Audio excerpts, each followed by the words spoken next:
Hi hello நீங்கள் பார்த்துட்டு இருக்குது பெஸ்ட் சினிமா. நான் உங்கள் ஜாக். அமரன், லக்கி பாஸ்கரன் அண்ட் கங்குவா மூவியோட பாக்ஸ் ஆஃபீஸ் கலெக்ஷன் ரிப்போர்ட்டை இந்த வீடியோவில் பார்க்கலாம்.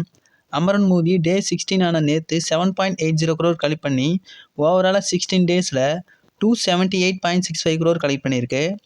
லக்கி பாஸ்கர் மூவி நேற்று ஒரு நாள் மட்டும் 2.6 crore கலெக்ட் பண்ணி இது வரைக்கும் ஓவராலாக 95.85 crore கலெக்ட் பண்ணியிருக்கு. இன்னும் 5 crore கலெக்ட் பண்ணாலே இந்த மூவி 100 crore ரீச் ஆகிடும். அடுத்து கங்குவா மூவி டே 1ல் 58.62 crore கலெக்ட் பண்ணியிருக்கிறதா ப்ரொடக்ஷன் டீம் கிட்ட இருந்து அஃபிஷியலாக ஒரு அப்டேட் வந்திருந்தது. டே 2ஆன நேற்று 54 crore கிட்ட கலெக்ட் பண்ணணும்னு எதிர்பார்க்கப்படுது. அவ்வளோ இல்லைனாலும் 42 crore மேலே கலெக்ட் பண்ணாலே இந்த மூவி 2 டேஸில் 100 crore ரீச் ஆகிடும்.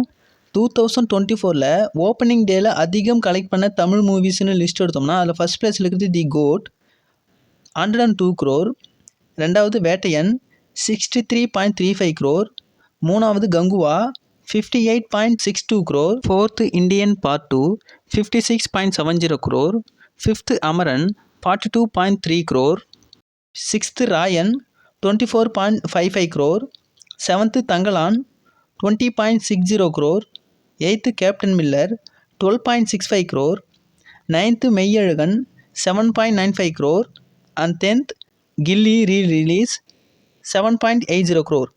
இந்த டாப் 10 லிஸ்ட்டில் கங்குவா மூவி டாப் 3rd பொசிஷனை பிடிச்சிருக்கு. அமரன் மூவி 300 crore ரீச் பண்ணுறதுக்கு இன்னும் 22 crore கிட்ட தான் தேவைப்படுது. அமரன் மூவி 300 crore கிளப்பில் ஜாயின் ஆகுமா இல்லையான்றதை கமெண்ட் பண்ணுங்கள். அது மட்டும் இல்லாமல் கங்குவா மூவி லைஃப் டைம் கலெக்ஷனாக எவ்வளோ கலெக்ட் பண்ணணும்னு நீங்கள் நினைக்கிறீங்கிறதே மறக்காமல் கமெண்ட் பண்ணுங்கள். ஸோ வீடியோ இவ்வளோ தான். வீடியோ பிடிச்சா வீடியோக்குள்ள வைக்கிறதுங்க. மேலும் இது மாதிரியான சினிமா அப்டேட்ஸுக்கு நம்ம பெஸ்ட் சினிமா சேனலை மறக்காமல் சப்ஸ்கிரைப் பண்ணி வச்சுங்க. Until then bye from jack.